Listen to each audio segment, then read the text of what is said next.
When we look out into the universe, there's a sense of awe and wonder and anticipation of discovering definitive proof that there may be other civilizations out there. As humans, we are hardwired to be curious about the unknown, whether it's over the ocean, on the other side of the mountain, or across the void of space.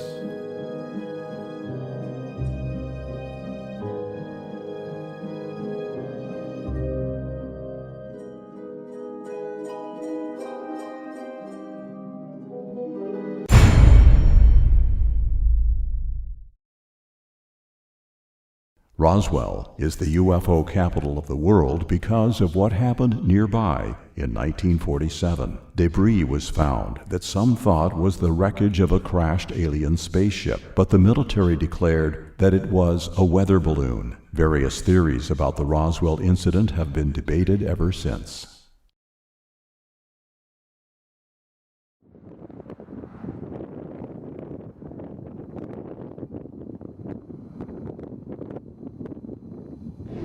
Hello!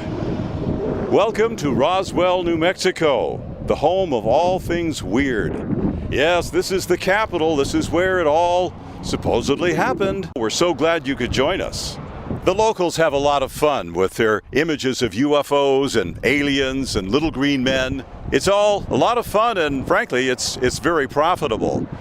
When you go into town here, there's merchandise galore, all based on the UFO stories, and there are plenty of them.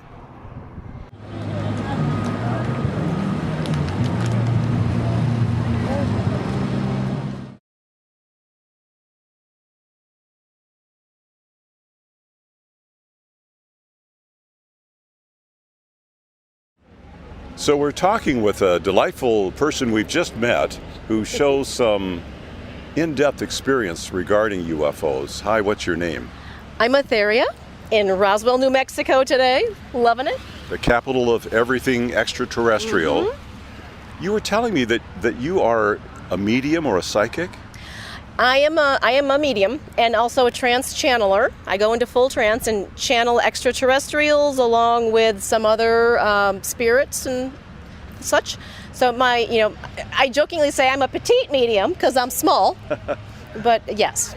So.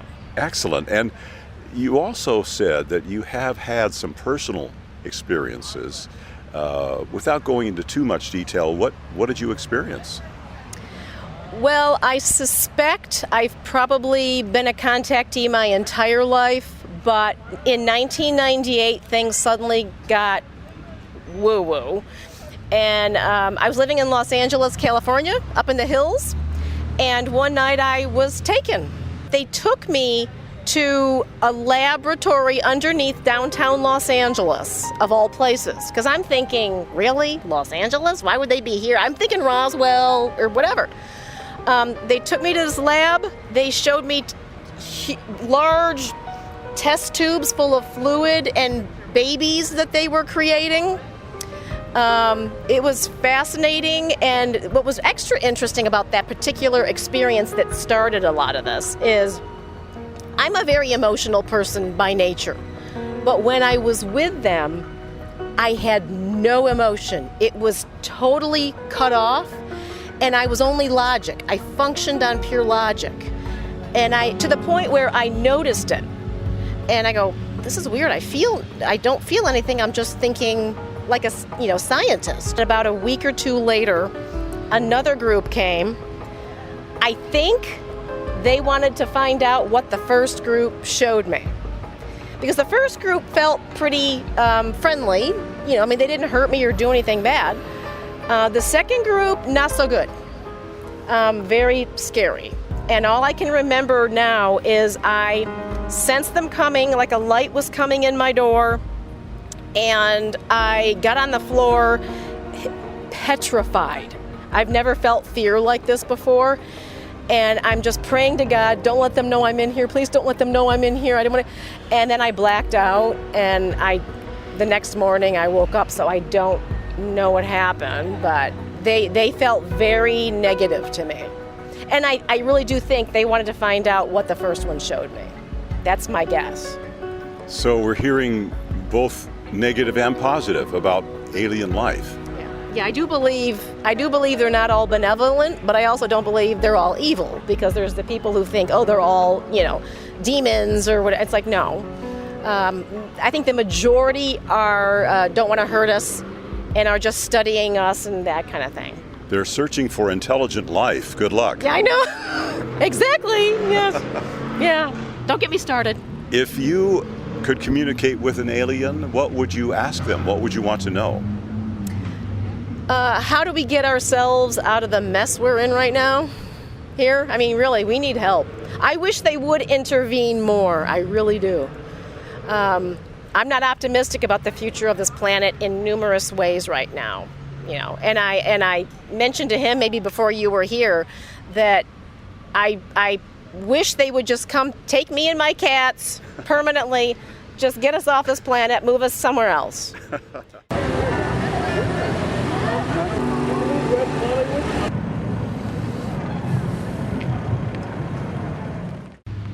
Hi, we're here in beautiful downtown Roswell, New Mexico, and I'm standing next to David Peebles from Lubbock, Texas.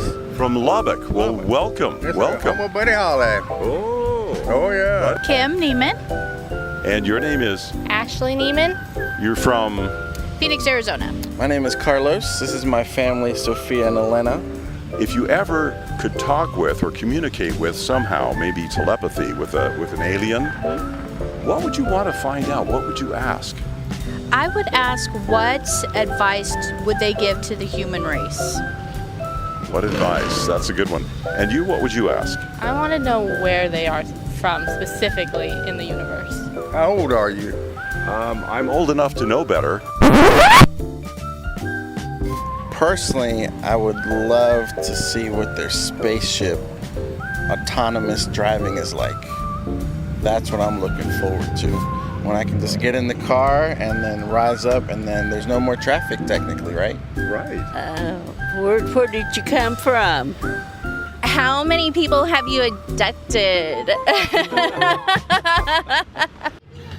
We found somebody here who claims to have seen an unidentified flying object, or UAP.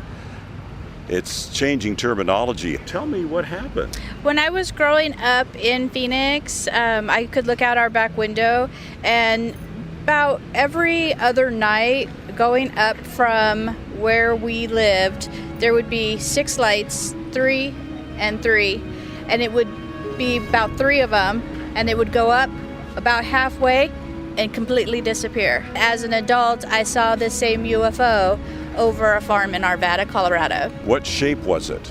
It was round With- with blinking lights. With lights. And it was shining down on the horses. We've heard about the Phoenix lights, a large triangular shaped Oh, yeah. craft. Did you see that? I saw only the news clippings of it. Even though you live there. Yes. So how are you feeling about this? Did this excite you or upset you? At first, as a kid, I was scared because I didn't know what it was. These weird lights going up and then just disappearing about halfway. And every other night it happened. But as I grew, as an adult, I wanted to know what it was. And we still don't know. Still don't know. I want to, though. The truth is out there. It is indeed.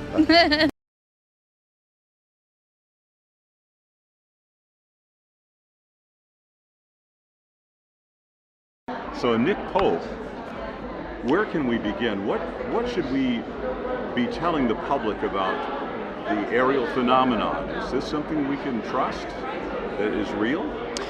I think what we should be telling the public is that after years of downplaying, debunking and denying, the US government is now changing its position on this and acknowledging that, firstly, there is a phenomenon, and secondly, that it does raise important defense and national security issues. This is not an acknowledgement of an extraterrestrial presence, but there's no getting away from the fact that that's obviously the theory that has most captured the imagination of the media and the public, and it's a theory that is still on the table. So we are debating this. Obviously, Congress is looking at this.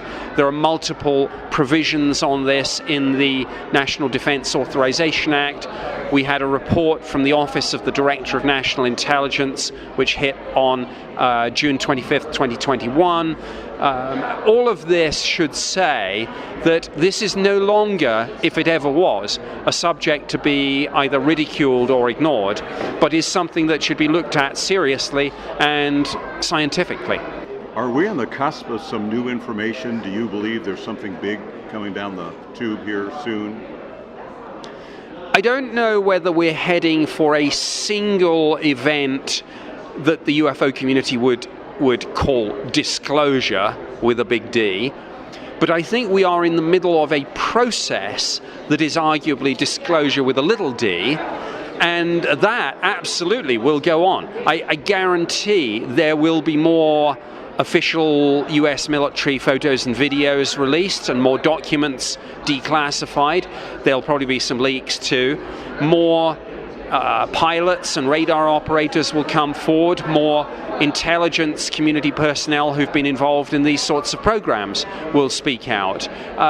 There will be more congressional hearings for sure. So yeah, there is more to come. Whether it is, as I say, a single parting of the curtains reveal, I'm a little skeptical of that, but exciting times for sure. We know that you are active in the UK in the military. How would you summarize your personal contact or experience with the Rendlesham Woods incident? What did you take away from that? Well, I should say that I was a civilian employee of the UK Ministry of Defence, and in 1993 I did a cold case review of the Rendlesham Forest incident, which is Britain's best known UFO case from 1980. It is simply the perfect storm of a UFO case. Multiple military witnesses, UFO tracked on radar, left physical ground traces, including radioactivity levels assessed as being significantly higher than the average background. And I say assessed, I mean by the Defence Intelligence staff in the Ministry of Defence. And all of this is confirmed in the case file, which has now been largely declassified.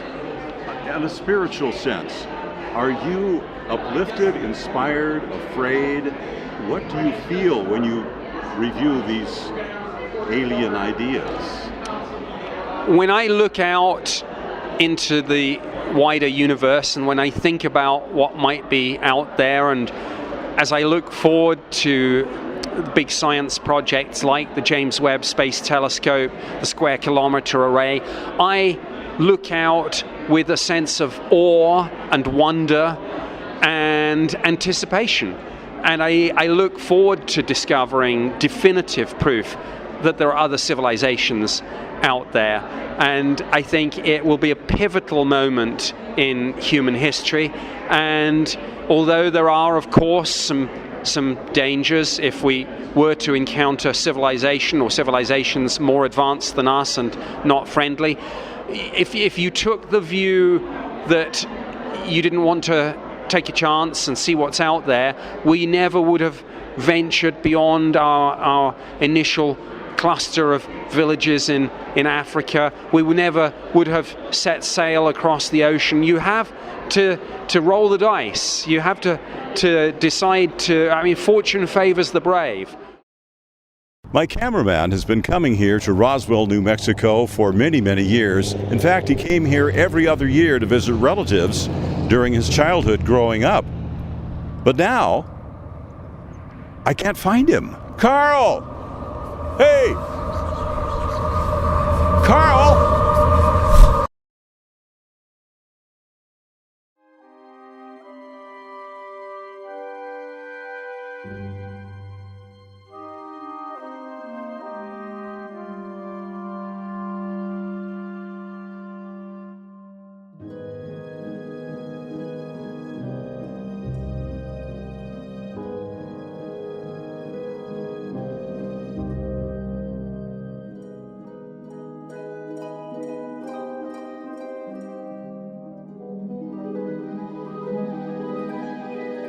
it's hardwired into us to be curious about what's out there, whether it's what's beyond the ocean, what's over the mountain, or what's across the void of space. So let's find out. I look forward to it.